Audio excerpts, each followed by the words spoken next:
All right, welcome to another episode of Sales Pipeline Radio. I'm your host, Matt Hines. So excited to have you here as we round out May and head into June already. For those of you that are joining live on LinkedIn or YouTube, thank you very much for making us part of your day, part of your business day, your week.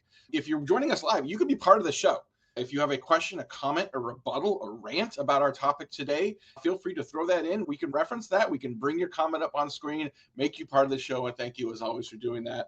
If you're listening or watching on demand, thank you for downloading and subscribing. Over 260,000 downloads now for Sales Pipeline Radio.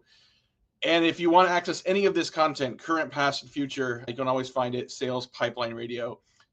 Super excited to have today our guest. He is former CMO and now Chief Evangelist for Gong, Udi Ledergor. Udi, thanks so much for joining us today. Thanks for having me, Matt. I'm excited to be here. I feel like there's so many things we could talk about, but so much of it is in this book, Courageous Marketing, that you published a month ago. I got my copy. We've all got a copy. I mean, hopefully, if you don't have a copy, go get a copy of this right now. I've got a few behind me. You might be able to see. I'm sure you do have a few. We got a whole row there. Not surprising. I'll tell you what, there's a lot of books that I need to read in my job that are nonfiction, but this is one that was just a joy to read because of the topic, because of the approach that you took on it. And I think I would argue that this could be part of your beach reading list for summer 2025. There's a lot of business books I would not say take to the beach, right? Because it is not beach reading. I think this is one, and I'm not just saying that. But Udi, you've been marketing leadership, investor advisor for a long time. Why this book? Why this topic? Matt, for the last 20 years, I've been doing B2B marketing. And in the last 9 years, I've been doing that at Gong. For the first almost 7 years, I was CMO at Gong, and I kept going on podcasts, not as wonderful as yours, but others. I've been speaking at conferences, and I've been sharing how we did things to succeed as well as we've been doing at Gong. And lots of people told me, Udi, you've got to write a book. It's so practical. It's so pragmatic. You just tell people tactically what they need to do. And I used to joke, when would I ever get time to write a book? And then 2 years ago, I transitioned into my current role as Chief Evangelist, and suddenly I had the time to sit down and write a book. So I decided, while it's all fresh and I'm still in touch with all the people who made the magic happen, I'm going to sit down and write a book. And that's what I did in the last 18 months. And then last month, the book came out, Courageous Marketing. It became an instant bestseller in half a dozen categories on Amazon, which is super exciting. And thousands of people are already reading it on the beach, while mowing the lawn, on vacation, on business trips. It's designed to be read on a coast-to-coast flight. So between San Francisco and New York, it only takes 4.5 hours to read. You can finish this on any short flight. Unless you're flying into Newark, you might finish it before you even take off. Before you even take off. Yeah. So there's a couple angles of this book I want to be able to talk about for folks. First is sort of the marketing playbook component, and the second is the career success component. Boy, I feel like it's becoming a harder and harder time to be a marketer, and a more and more exciting time to be a marketer, as the field is flooded with information, flooded with noise, harder and harder to break through, but I think more exciting, more fun, more fulfilling to be in a role to sort of build and earn that attention. What have you learned in your career and in your time at Gong that sort of feeds into the playbook that marketers need to follow today? Right. So I love how you divided the two main topics. The first 2/3 of the books are things that people who've been following me and Gong would expect to find there. So I talk about timeless lessons in building brand, in building content, in creating a product category, or in creating magical event experiences, all these things and more. And people are telling me that when they're reading the book that they think that these things are so important to reiterate now, when people are using and abusing AI for things that it's good for, but also for things that it should not be used for, like having a sharp point of view on something. AI can't do that yet because it's only averaging the things that are already out there. So if your content is not landing and you're using AI to create tons of it, maybe that's why, because AI cannot come with that sharp point of view yet. So that's kind of the first part of the book. And then the second part is things that I haven't talked about a lot publicly, but I thought would be an amazing opportunity to put them down in the book.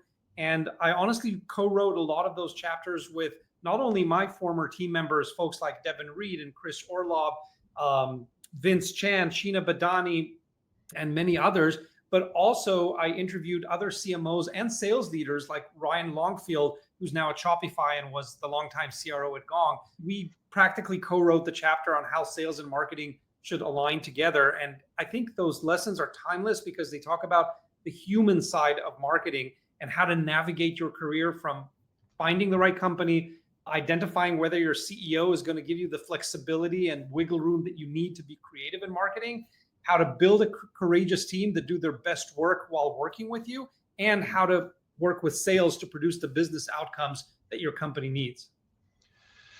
So much to unpack there. Talking today on Sales Pipeline Radio with Udi Ledergor. He's the chief evangelist at Gong, author of the amazing book, Courageous Marketing. Excuse me. So many marketers are fixated on clicks and likes, focused on impressions and form fills. You talk a lot about experiences. Experiences isn't always something you can immediately track. It isn't something that you necessarily always have on a dashboard, but I think it's becoming more and more important in the marketing playbook, in the go-to-market playbook today. Why do you think experiences are so important? Experiences are a phenomenal way of creating a memory link between what your brand stands for and being valuable. And so how does this work? By now, I assume most of our listeners and viewers have heard about the 95-5 rule, which suggests that only about 5% of your audience are in market. You can argue about the number. It could be 7% or 9% in your market. Nobody cares. It's a small percentage of market. Otherwise, everybody would be buying everything from you now, and you'd have no pipeline for next quarter. But that's not the case, right? So most marketers would agree there's only a small percentage of my market right now in market. But how do I create and nurture a relationship with them so that when the 95% not currently in market do move into the buying zone, it could be in 6 months, could be in 12 months, could be in 24 months. How do I make sure I'm the first name that they think of? And the way to do that is to create memory links that connect what you stand for with what they might need in the future and keep that relationship going until they're finally in the buying zone. Now, experiences are an amazing way of doing that. Standing out and being valuable when others are trying to just hard sell all the time is an amazing way of doing that. And so here are 3 very tactical tips to how to create those experiments and relationships and experiences in a way that builds those memory links. So I'd say number 1, preemptively budget your marketing experiences and experiments. And here's how I always do this with my CFO and CEO. I say, look, there's 2 things you need to know. 1, whatever's working for us in creating pipeline and demand gen right now is going to stop working at a certain point. I don't know if that's next week or next quarter or next year, but everything that's working now is going to stop working. We need to constantly be experimenting with new things that we're not doing yet. Some of them are going to be duds. Some of them are going to look promising. We need to budget for that. So they say, okay, that makes sense. What's the second thing? I say, here's the second thing. We're usually doing the budgeting exercise, say in October, November, preparing for next year's budget. But here's the thing. There's going to be opportunities that present themselves in the middle of next year that we'll want to do, but I don't know about them now because they haven't been announced yet. This could be a big event that happens next October that might only be announced in April. If we don't put aside some budget for these things now, I'm never going to be able to capitalize and monetize on those opportunities. So that's the second reason why we need to preemptively budget for these marketing experience. And even the most data-driven, cynical CFO or CEO will see the light in those 2 arguments. So that's one really practical tip. The second one is different is better than better. You don't want to play the game that everyone is playing by trying to outspend them, because as a startup, you can't do that. All you can hope to do is be different. And by being different, you're already leading in your own space. Gong did that when we looked at hundreds of B2B websites back in 2018 or 2019, when we wanted to roll out our first visual identity. And back then, everyone was using the same palette of what one of my team members called the Series A blues. And they pair beautifully with whites and grays, but that's what everyone was using. So Gong decided not to find a better blue than everyone was using, but to go in a completely different direction. And we chose fuchsia pink and purple and a drooling bulldog as a mascot. And guess what? That earned us a lot of attention with very little budget. So that's the second thing. And then the third thing is really to provide continuous and consistent value in your content marketing, in your event experiences, in your thought leadership, in your swag, in everything that you're doing to create those memory links so that in 18 months, when John Smith is finally moving from the no buy zone to the buy zone, Acme Inc. or whatever your company is the first name that he thinks of when he's ready to buy. I love that you've differentiated sort of budgeting for courageous marketing and creating a culture for courageous marketing. I will never forget years ago working with a company that told me that internally there was something that they knew of as reputation capital. And what that meant, what that literally meant, was you don't want to be associated with a project that fails. Think about that. Think about what that does to innovation. Think about what that does to courage. Think about what that does to letting anybody try something that is not by the book. And you could imagine how well that company did over time. But I That's think, such a terrible idea.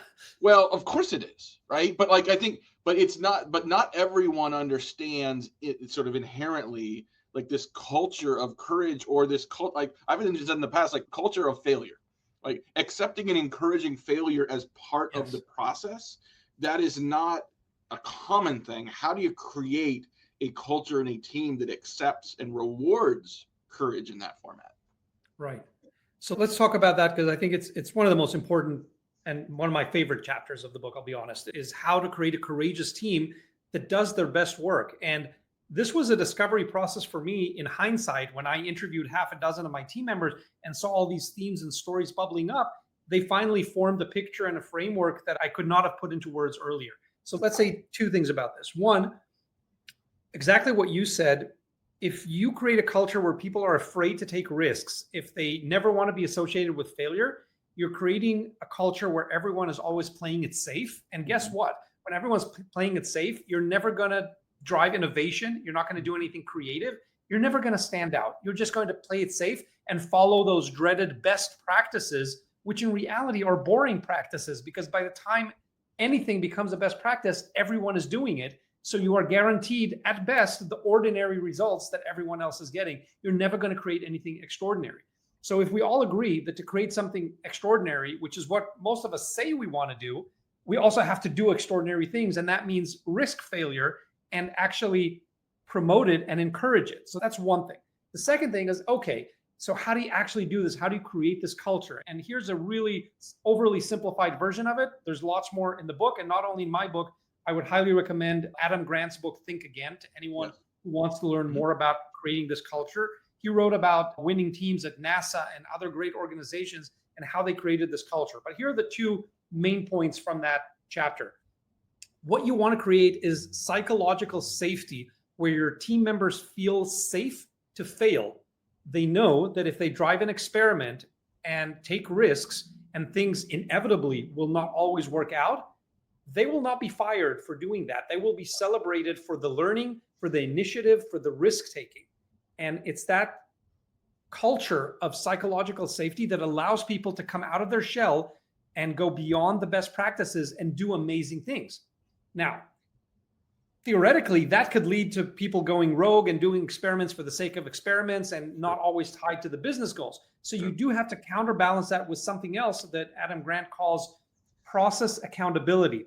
In the simplest of terms, the way I could describe this is everyone needs to be rowing towards the same North Star. So if we know that we have a certain amount of pipeline to create this quarter, that is the goal. And we're going to create a process accountability around achieving that goal. But within everyone's realm, in social media and in events and in content, everyone can do whatever they need to and use whatever means and take risks and drive experiments to get to that goal. And that's where the psychological safety meets the process accountability. If you can create those two things working in harmony, you would be amazed at what your team can do. So important and just so easier said than done, and so rare, I think, in organizations today. I think last topic I want to cover with you, Udi, we've talked about courageous marketing. We've talked about courageous teams. Let's talk about courageous careers, because this book was written as a playbook for how to do better marketing, but I love that it really covers this as a function of career success. For people listening, whether they're beginning of their careers, mid-career, wherever they're at, what does a courageous career mean? And what are some things people can do to sort of lean into that concept a little more? I think courageous career means that you lean into your strength and you focus on them. And this is, again, a counterintuitive, I think, mistake or false assumption lots of people have, which are, oh, I've got to work on my weaknesses because maybe I'm a super creative person, but I don't know enough about data. So I'm going to take all these data courses and try and get better at that. I'm not saying don't do that, but you're probably never going to be the best data person if you're already inherently weak at that. But if you continue to sharpen your creativity skills, which you're passionate about and you're already good at, and everyone's telling you what a creative person you are, that's where you can actually shine. Yeah. And so not accepting that you have to change dramatically to succeed, but actually taking what you're good at and finding an opportunity to let those skills shine, sharpen them, and use them in everywhere you can. That's one way of creating a courageous career. Now, I talk in the book about two paths of getting there. One of them is correctly choosing the company, the CEO, and the role where they will let you shine. And I have frameworks for how to do that, and how to check the culture on Glassdoor, and how to check the product market fit on G2, and how to ask your friends who might be using the product or potential users of the product to find a lot of the pitfalls. Because here's one very common one, Matt. When every marketer I know has stepped into a company without product market fit and ended up having to leave the company pegged as a failure when it was not even her fault, because the company had no way of succeeding because they don't have product market fit. But of course, marketing gets blamed for that because you didn't create pipeline and you didn't create sales, and nobody knows about us. Of course, nobody knows about us. Like, we don't have a single happy customer who's getting value from the customer. I can't scale that. Right. But so that's one path. And then the second one that I talk about extensively in the book is how to create your own roles. So you might not do this from your very first role, but once you get into an organization and see where your skills are most helpful, not only did I build my career that way, but a bunch of other people I spoke to, like Trisha Gellman and Carrie Lou Dietrich and other great stars in the CMO world, they built and charted their own path based on what they were passionate about and where they saw a problem that they were excited to solve. And they built the whole role around that. And, you know, in my humble example, I've stepped into product management roles and then marketing leadership roles and now evangelism roles that I created all of them from scratch. And I never stepped into someone else's role and continued what they were doing. I always was excited about a problem that I saw. I wanted to solve it. And I created a role around it. Even while I was working at a company and I saw a domain that was being neglected, I made the business case for, we need someone to solve that, working on that full time. And once the CEO said, yeah, Udi, you're right. Then I said, well, I've got the perfect guy for you. Here's how I want to transition from my current role and how I'm going to do that without dropping any balls. And I want to move on and solve that problem. And so that's another great way of building your own career that, from my personal experience, can come with a lot of satisfaction and gratitude, because you're really working on the most exciting things and you're using your favorite skills to do that. Well, I'll tell you that the passion, optimism, and energy you've heard over the last 18 minutes with Udi is in this book. I highly encourage you to check this out. It really is a very quick read. It's a very fun read. I think you'll learn a lot from it. Udi, thank you again so much for joining us on Sales Pipeline Radio today. Thank you so much for having me, Matt. And I'd love to hear the listeners' take on the book. Yeah, would love. Hey, throw those into the comments. We'll make sure Udi sees those. If you like the book, give it a good review on Amazon as well. That certainly helps spread the word to more marketers. Have a great weekend. Thanks so much for joining us. We'll see you next week on Sales Pipeline Radio. Take care.